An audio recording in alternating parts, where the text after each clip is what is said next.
Assalamualaikum warahmatullahi wabarakatuh. Apa kabar kalian? Semoga kalian baik-baik saja dan tetap diberikan kesehatan oleh Allah Subhanahu wa taala. Bantu channel kami dengan cara subscribe dan tekan tombol lonceng kalian. Terima kasih.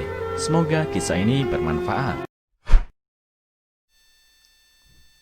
Syekh Abdul Qadir Al-Jailani Islamkan 100.000 penjahat, 5.000 orang Kristen dan Yahudi.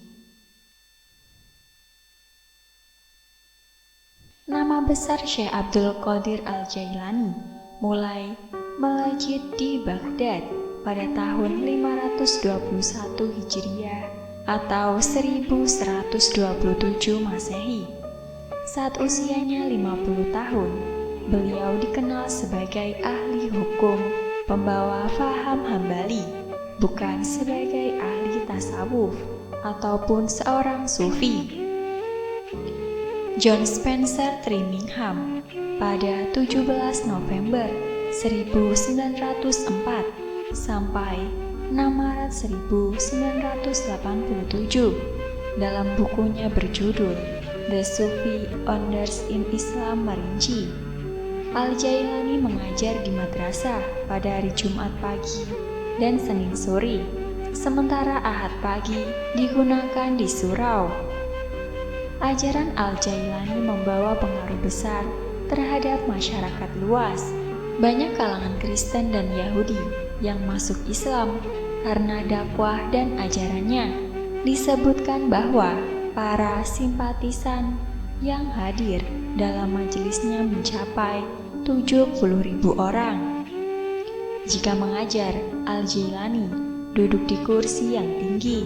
Beliau mesti berbicara lantang dan keras agar semua muridnya yang banyak itu bisa mendengar suaranya.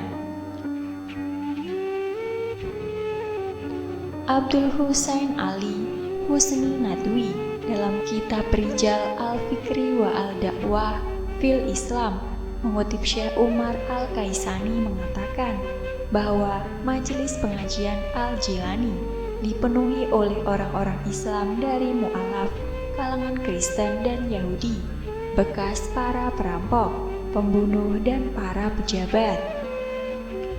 Dia menyebutkan bahwa Al-Jailani telah mengislamkan orang-orang Yahudi dan Nasrani lebih dari 5.000 orang dan menyadarkan lebih 100.000 orang dari kalangan penjahat. Hanya saja Imam Az-Zahabi menyebutkan dalam kitabnya Siyar Al-Alamin Nubala dan menukilkan perkataan Syekh sebagai berikut. Lebih dari 500, bukan 5.000 orang masuk Islam lewat tanganku dan lebih dari 100.000 orang telah bertaubat. Al-Nadwi juga menulis aktivitas keseharian Al-Jailani hampir tidak mengenal istirahat. Di siang dan malam hari ia selalu mengadakan pengajian. Materi yang disampaikan meliputi tafsir, hadis, usul fikih, dan ilmu lain yang berkaitan dengannya. Seusai sholat zuhur, ia memberikan fatwa yang berkaitan dengan masalah-masalah hukum. Di sore hari sebelum sholat maghrib, beliau membagi-bagikan roti kepada fakir miskin. Sesudah sholat maghrib, selalu makan malam karena ia berpuasa sepanjang tahun. Sebelum berbuka, beliau menjamu makan malam tetangganya. Sesudah sholat isya, beliau beristirahat sejenak di kamarnya. Sebagaimana layaknya tradisi para wali, ia mencurahkan waktu siang harinya untuk mengabdi pada umat manusia, sementara di malam harinya untuk mengabdi pada penciptanya. Rendah hati Al-Jailani mempunyai kepribadian yang tinggi. Ia sangat rendah hati, bertawadu kepada sesamanya. Akhlaknya mulia dan lapang dada. Kerendahan hatinya bisa ditandai dengan keakrabannya dalam pergaulannya dengan anak-anak, para fakir miskin, dan tetangganya. Ketakwaannya kepada Allah Subhanahu wa taala senantiasa tercermin dalam kehidupannya sehari-hari mengenai keluhurannya dan kepribadiannya. Harada orang sezamannya mengatakan, "Saya tidak pernah melihat seseorang yang sangat mulia, lapang dada, rendah hati, dapat dipercaya seperti Syekh Abdul Qadir Al-Jailani." Ia sangat memperlihatkan anak-anak dan juga orang tua. Imam Al-Ishbili berkomentar bahwa Al-Jailani figur yang berwibawa, cepat menangis karena ingat Allah dalam berzikir, lemah hati, lembut hati, dermawan dalam ilmunya, serta luhur budinya. Demikian pula Al-Baghdadi menyanjungnya dengan menyebutnya bahwa ia jauh dari perbuatan keji, fahsya wal munkar, dekat dengan kebenaran serta dekat kepada Allah Subhanahu wa Ta'ala.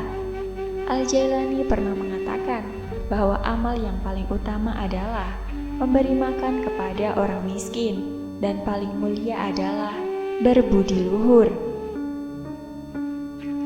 Selanjutnya, ia mengatakan, seandainya dunia ini menjadi miliknya, maka akan diberikan kepada yang lapar. Dan disebutkan dalam Qolaid Al-Jawahir bahwa setiap malam ia menyuruh membentangkan tikar untuk makan bersama-sama tamu dan bergaul bersama kaum lemah.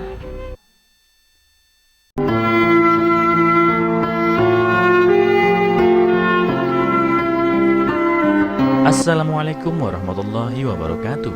Apa kabar kalian? Semoga kalian baik-baik saja dan tetap diberikan kesehatan oleh Allah Subhanahu wa Ta'ala.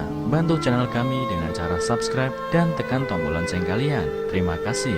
Semoga kisah ini bermanfaat.